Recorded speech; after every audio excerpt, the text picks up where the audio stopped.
Mummy, कितना मज़ा आएगा जब भाभी इस घर में आ जाएंगी। हम लोग साथ में बैठकर खूब मस्ती करेंगे। मैं तो भाभी को खूब प्यार करूंगी, नेहा चहक कर बोली। सही बात नेहा बेटा, तुम खूब प्यार करना अपनी भाभी को। उसको महसूस भी ना होने देना कि वो पराए घर से आई है। कितना अरमान होता है एक माँ का उसके बेटे की शादी का, और ईश्वर की कृपा से वो शुभ घड़ी बहुत जल्दी आने वाली है। मैं तो कशिश को लेकर तरह तरह की कल्पनाएं अभी से बुनने लगी हूँ। संगीता भी अपनी बहू को लेकर बहुत ज़्यादा खुश थे। समझ तो गए ही होंगे आपकी संगीता के बेटे तन्मय की शादी होने वाली है और दोनों माँ बेटी तरह तरह के ख्वाब बुन रही हैं। आखिर वो दिन भी आ गया जब कशिश तन्मय के साथ साथ फेरे लेकर इस आंगन की दहलीज पर आ गई। संगीता की तो खुशी का ठिकाना ही नहीं था और नेहा भी बहुत खुश थी क्योंकि कशिश थी भी बहुत प्यारी। उसका मधुर स्वभाव सबको अपना बनाने में सक्षम था और धीरे धीरे उसने सबका दिल जीत लिया। लेकिन जो नेहा कशिश की शादी के पहले कशिश को इतना प्यार देने की सोच रही थी, वो तो प्यार अब कपूर की तरह उड़ने लगा था, क्योंकि अब तो सबकी ज़ुबान पर नेहा की जगह कशिश का नाम चढ़ने लगा। नेहा को लगता कि कशिश ने उसका प्यार छीन लिया। पापा दुकान से लौटते समय कुछ भी खाने पीने का सामान लेकर आते तो कशिश के हाथ में पकड़ाया जाता, जबकि पहले वो नेहा के हाथों में आता था। तन्मय भी अब नेहा से कोई काम न कहकर सीधे कशिश को ही आवाज़ लगाता और संगीता तो अपनी प्यारी सी बहू पर बलिहारी सी रहती और उसकी दिल और दिमाग पर भी कशिश छाने लगी थी। बस यही सारी बातें नेहा के दिल में कशिश के प्रति चिढ़ पैदा करने लगी। अब तो प्रेम की जगह कशिश के लिए नेहा के दिल में नफरत पनपने लगी। हालांकि संगीता की अनुभवी आंखों से ये छुप न सका। वो नेहा को समझाती भी, लेकिन नेहा एक कान से सुनकर दूसरे कान से निकाल देती। नेहा, चल जल्दी से तैयार हो जाओ, बिल्कुल नई मूवी की टिकट लाया हूँ। हम तुम और कशिश तीनों चलते हैं मूवी देखने।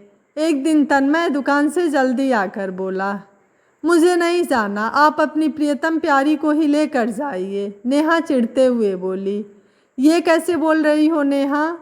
वहीं पास में बैठी संगीता बोली, मुझे नहीं जाना, लेकिन पहले तो तुम कोई मूवी छोड़ती ही नहीं थी। तन्मय को भी नेहा का इस तरह बोलना अच्छा नहीं लगा, लेकिन फिर भी बात को संभालने के उद्देश्य से बोला, मेरा मन नहीं है। मन नहीं है तो साफ साफ मना कर दो, उल्टा सीधा क्यों बोल रही हो?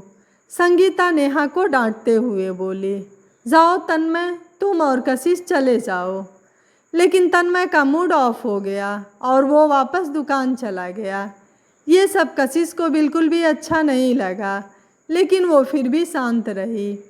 अब तो नेहा कशिश को नीचा दिखाने की कोशिश करने लगी। कशिश जो कुछ भी खाना बनाती नेहा साफ मना कर देती और अपने आप कुछ ना कुछ अलग से बनाकर खा लेती। अगर कहीं घूमने का कार्यक्रम बनता तो नेहा कुछ ऐसी उल्टी सीधी बातें बोल देती और सबका मन खट्टा हो जाता। पता नहीं क्या होता चला जा रहा है इस लड़की को, जैसे समझना ही नहीं चाहती। कशिश कभी उसकी बात का बुरा नहीं मानती, लेकिन ये उसके पीछे ही पड़ी रहती है। संगीता कभी कभी बहुत चिंतित हो जाती। समझ तो कशिश और तन्मय भी सब कुछ रहे थे, लेकिन कुछ भी कहकर घर के माहौल को ख़राब नहीं करना चाहते थे। जी, लवली की शादी तय हो गई है और चट मंगनी पर शादी तय हुई है और आप सभी लोगों को 2-4 दिन पहले से ही आना है, क्योंकि कशिश ही तो सारी भाभी की रस्में निभाएगी। एक दिन सभी लोग शाम के समय साथ बैठे थे, तभी संगीता की देवरानी नंदिनी का फ़ोन आया।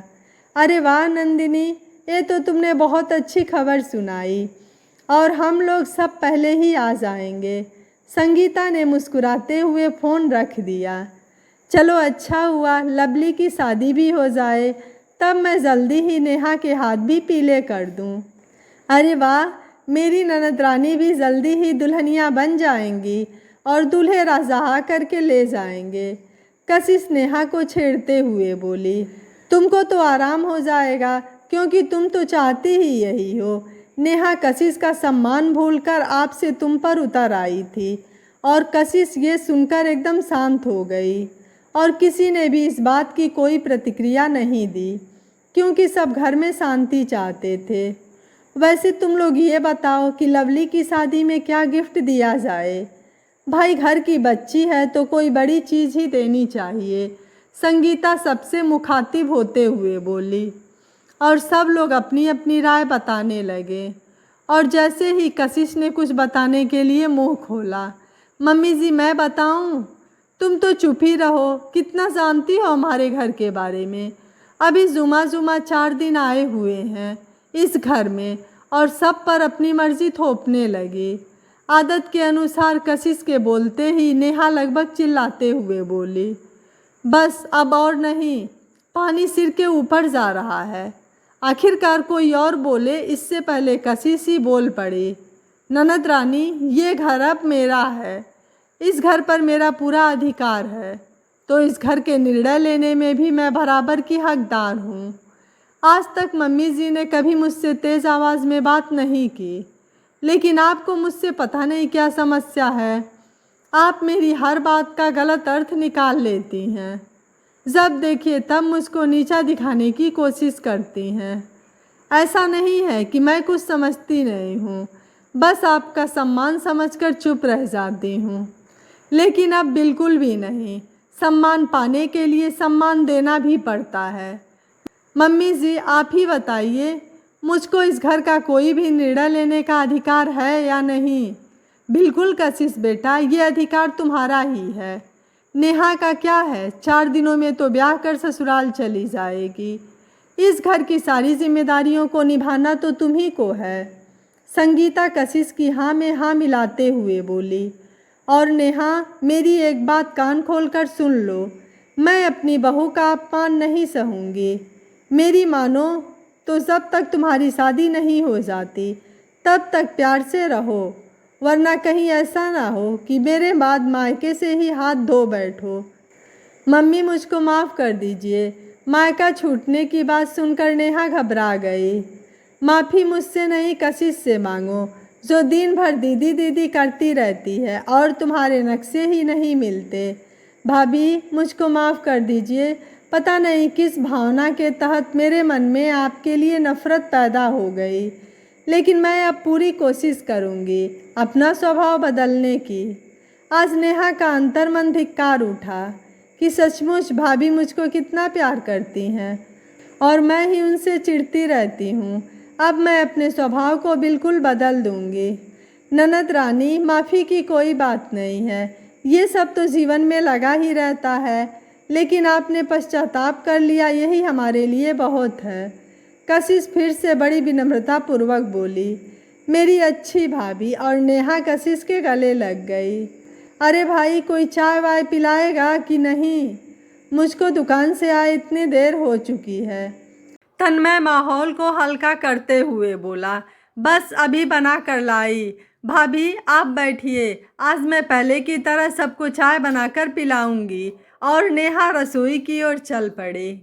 दोस्तों कशिश ने नेहा को उसकी गलती का एहसास करवाकर बहुत अच्छा किया ताकि रिश्तों में दूरियों की जगह प्यार बना रहे। क्या नेहा का जवाब देकर कशिश ने सही किया? आपकी इस बारे में क्या राय है? आप मुझे अपनी राय कमेंट बॉक्स में ज़रूर दीजिएगा। वीडियो पसंद आया है तो वीडियो को लाइक करें, शेयर करें एंड चैनल को सब्सक्राइब करें। Thank you for watching. मिलते हैं अगली कहानी में।